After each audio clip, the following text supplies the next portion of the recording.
오늘 우리 함께 나누실 말씀은 골로새서 4장 2절에서 6절까지의 말씀입니다. 골로새서 4장 2절에서 6절까지의 말씀 우리 다 같이 함께 합독하시겠습니다. 기도를 계속하고 기도에 감사함으로 깨어 있으라. 또한 우리를 위하여 기도하되 하나님이 기도할 문을 우리에게 열어주사 그리스도의 비밀을 말하게 하시기를 구하라. 내가 이 일 때문에 매임을 당하였노라. 그리하면 내가 마땅히 할 말로써 이 비밀을 나타내리라. 외인에게 대하여서는 지혜로 행하여 세월을 아끼라. 너희 말을 항상 은혜 가운데서 소금으로 맛을 냄과 같게 하라. 그리하면 각 사람에게 마땅히 대답할 것을 알리라. 아멘. 할렐루야. 골로새 교회에 이제 보내는 편지의 마지막에 이제 이르게 되었는데요. 바울은 그들이 지금까지 보인 이 신앙의 열정과 열매 맺는 삶을 계속적으로 지속하기를 바라는 마음에, 그리고 더욱더 발전해 나갈 수 있는 그러면 길이 무엇일까, 방법이 무엇일까, 그렇게 생각을 하면서 마지막으로 강조하고 있는 것이 뭐냐면 오늘 본문 2절에서 말씀하는 것처럼 기도를 계속하고 기도에 감사함으로 깨어 있어라. 그리고 또 계속해서 기도하라는 말을 하고 있는 것을 보게 됩니다.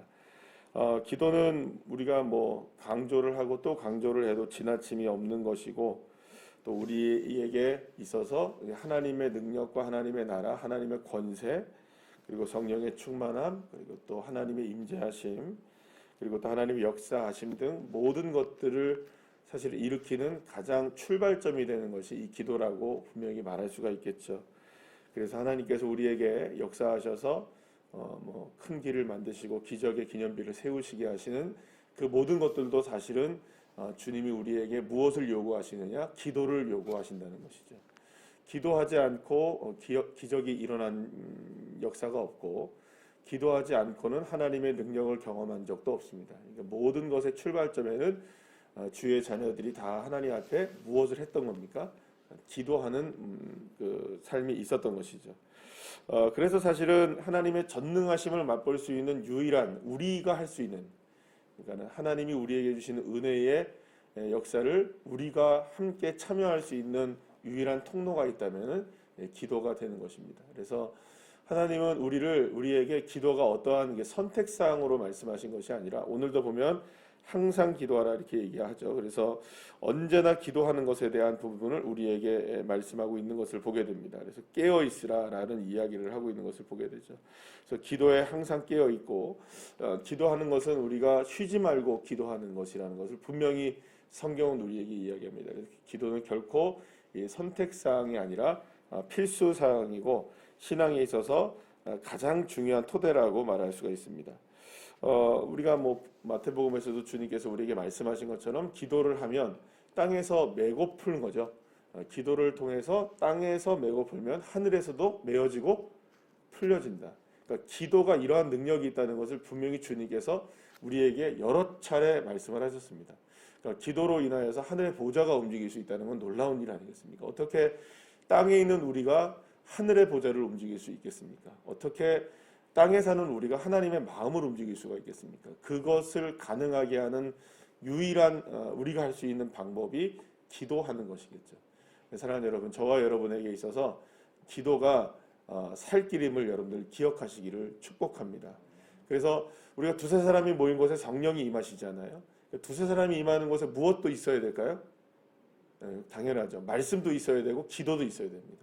그러니까 말씀은 주님이 우리에게 주시는 것이기 때문에 그거는 근간이고요. 그 근간 위에 세워져야 되는 기초가 뭐냐? 바로 기도라고 말할 수가 있는 것이죠. 그래서 기도를 통해서 정말로 우리에게 강력한 하나님의 역사를 경험할 수 있게 되게 하는 것이고요.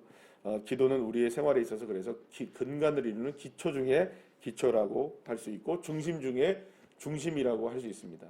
여러분, 우리가 이제 이렇게 올림픽 같은 거 이렇게 보게 되면 이렇게 격투기 하는 이런 종목들이 있잖아요. 예를 들어서 레슬링이나 아니면 유도나 우리나라의 어떤 태권도나 이런 종목들이 이렇게 보게 되면 그뿐만이 아니겠죠. 체조든지 무슨 어떤 종목이든지 보면 이 선수들을 상대방이 이렇게 선수들과 이렇게 다투는 경기들을 이렇게 보게 되면 언제나 그 선수들이 약점을 어디를 노리냐면 그 사람의 중심을 노립니다. 그러니까 말하자면 그 중심이 무너지게 만드는 거죠. 그래서 어떻게 그 사람의 중심이 움직이고 있고 어떻게 그 사람의 중심을 무너뜨릴 수 있을까를 연구하고 또 그렇게 해서 싸워서 나와서 이기는 거죠. 그러면 마귀도 똑같이 어떻게 할까요, 여러분? 그렇죠. 똑같은 겁니다. 우리가 중심을 잡지 못하도록 하는 겁니다.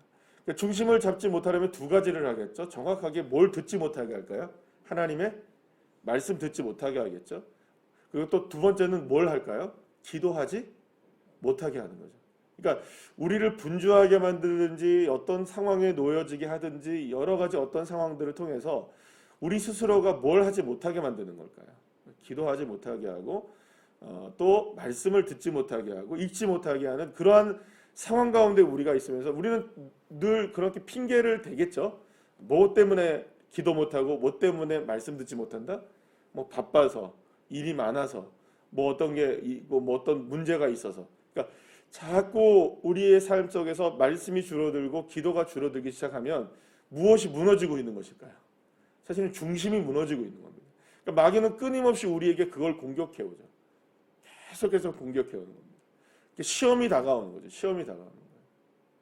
그러니까 사실은 저와 여러분에게 있어서 어떻게 해서든지 우리에게 중요한 거는 이 기도와 말씀의 자리에 우리가 항상 있는 거는 그만큼 중요한 겁니다. 그래서 사실은 뭐 우리가 이제 지금 새벽 예배를 우리가 이렇게 드리고 있으면서도 새벽에 이 예배의 자리든지 지난번에 말씀을 통해서 함께 잠시 나눴지만 이 공예배에 관한 얘기도 잠깐 드렸는데요. 그러니까 예배의 자리에 어쨌든 있다는 그 자체는 여러분들 우리가 예배의 자리에 다 뭐 마음을 막 사모하며 나오고 막 이러지는 않습니다. 그죠? 네. 물론 그래야 되겠죠. 그죠? 예배의 자리를 사모해서 나오고 막 은혜를 사모하고 나오고 갈망하며 나오는 그런 자세가 돼야 되는 건 맞지만 매번 우리가 그런 마음을 가지고 교회를 나와서 예배의 자리에 있지는 않을 수 있겠죠. 중요한 거는 그렇게 여러 가지 상황들 속에서 내 마음 맞지 않고 내 뜻이 오늘 예배할 수 있을 만한 상황이 아닐 수도 있고 또 찬송을 부르고 기도를 할 수 있는 그런 여력이 내게 없는 상황이라 할지라도 주어진 시간에 이렇게 나와서 표현을 이렇게 하면 어떨까 꾸역꾸역 나오는 거죠. 그죠? 아침에 이 새벽에 일어나기 좋아서 일어나서 새벽 예배를 드리시는 분들이 세상에 어디 있겠습니까? 제일 좋을 때가 언제냐면 뭐 이렇게 우리 명절 때 일주일 동안 새벽 예배 쉴 때.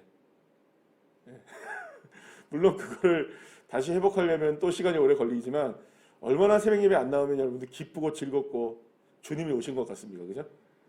근데 사실은 그러니까 누구든지 새벽에 일어나서 뭐 이렇게 저녁에 나와서 예배의 자리에 있는다는 게 그게 쉽지가 않은 일이라는 거를 우린 다 경험하고 있잖아요.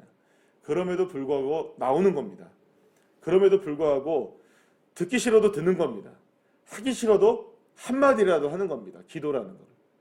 말씀을 듣는 겁니다. 그럴 때 하나님이 역사하시죠. 우리의 닫혀진 마음의 문이 그때 열리게 되고 우리의 어두웠던 영이 깨끗함을 얻게 되고 우리의 부족하고 연약함이 성령의 충만함으로 역사가 일어나는. 그래서 기도의 자리, 말씀의 자리에는 어떻게든 우리가 꾸역꾸역이라도 나와야 되는 거죠. 그렇게 해서 우리가 하나님의 말씀과 기도를 채울 때에 마귀는 떠나가고 하나님의 역사가 일어나는 줄 믿으시길 바랍니다. 그러니까 우리에게 중요한 것은 이 싸움이 있다는 걸 분명히 기억해야 하는 거죠.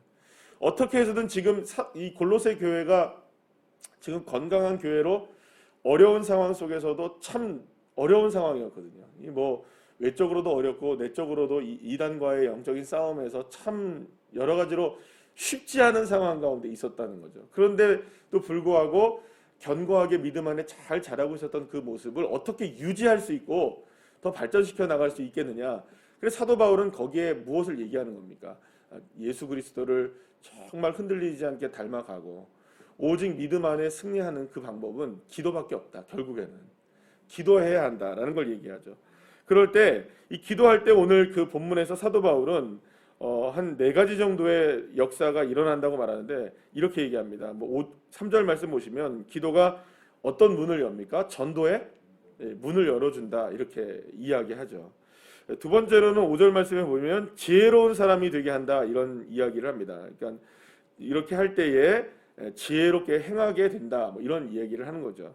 그러니까 세 번째로는 오늘 그 6절 말씀에 보면은 항상 지혜가 그러니까 뭐랄까 너희 말을 항상 은혜 가운데 있게 하고 이렇게 얘기합니다. 그러니까 늘 언제나 은혜 가운데 사는 삶을 살 수 있게 하는 그 출발점이 어디에 있다? 기도하는 것에 있다라는 얘기죠.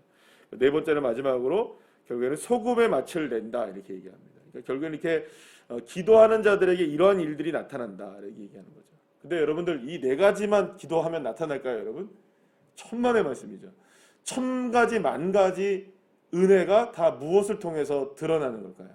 기도를 통해 드러나는 겁니다. 그래서 사랑하는 여러분, 하나님의 역사를 우리가 소망하고 바라는 만큼 기도하는 겁니다. 그러니까 기도의 능력을 과소평가해서는 절대 안 되는 거죠. 그러니까 어떻게든 우리는 기도의 역사가 일어나는 거예요.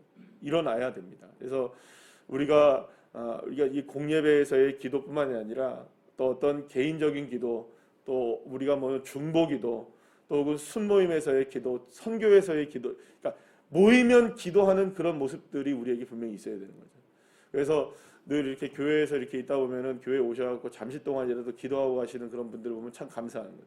그러니까 뭐 굳이 여기까지 나와서 기도하지 않아도 되는데 그 발걸음을 여기에 옮기셔서 기도하고 가시는 겁니다. 그러니까 하나님께서 그렇게 기도의 자리에 있기를 원하는 그런 모습들을 우리에게 원하시는 겁니다. 그럴 때에 수만 가지의 하나님의 은혜들, 그리고 우리가 셀 수 없는 하나님의 은혜들이 다 무엇으로 이루어지느냐? 그 출발점이 기도에 있게 한다는 겁니다. 그래서 하나님께서 우리에게 마음에 감동을 주실 때가 있어요. 하나님의 역사하심이 일어나기 전에 반드시 우리에게 감동을 주십니다. 근데 그때 그 감동을 무엇으로 풀어내야 되느냐? 기도로 풀어내셔야 됩니다. 하나님, 내게 주시는 이 감동을 어떻게 내가 순종하고 혹은 또 내가 어떻게 풀어내야 할까요? 주님 앞에 기도하며 하나님 앞에 나아가면 주님 말씀해 주시고 주님 뜻을 허락해 주셔서 그 길을 걸어갈 수 있도록 우리에게 힘을 더해 주시는 것이죠. 사랑하는 여러분, 지금까지의 성경의 역사, 신구약의 모든 역사나 지금까지 교회가 세워진 이후에 2000년 동안의 지금까지의 역사나 저와 여러분의 역사나 우리 교회나 어디를 봐도 기도 없이 이루어진 것은 하나도 없습니다. 누군가는 기도했고 누군가는 눈물을 흘렸고 누군가는 주님의 뜻을 물었던 것이죠. 그리고 이제는 그 기도의 그 바톤을 누가 이어가야 될까요? 우리가 이어가야 되는 겁니다.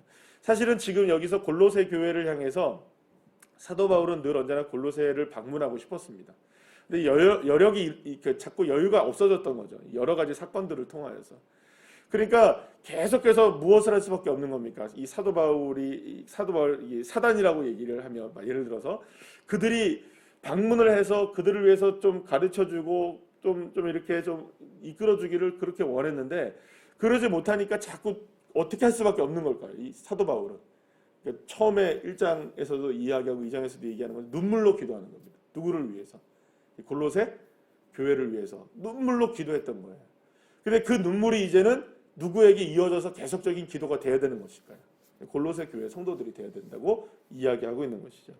사랑하는 여러분, 기도의 바톤을 우리 모두가 다 이어받아서 지금도 물론 기도하고 계시는 분들, 또 기도를 여지껏 지금까지도 기도로 승부를 걸고 우리가 살아왔던 것처럼 앞으로도 변함없이 우리가 후퇴함이 없이 그리고 계속해서 기도 외에는 다른 방법이 없다.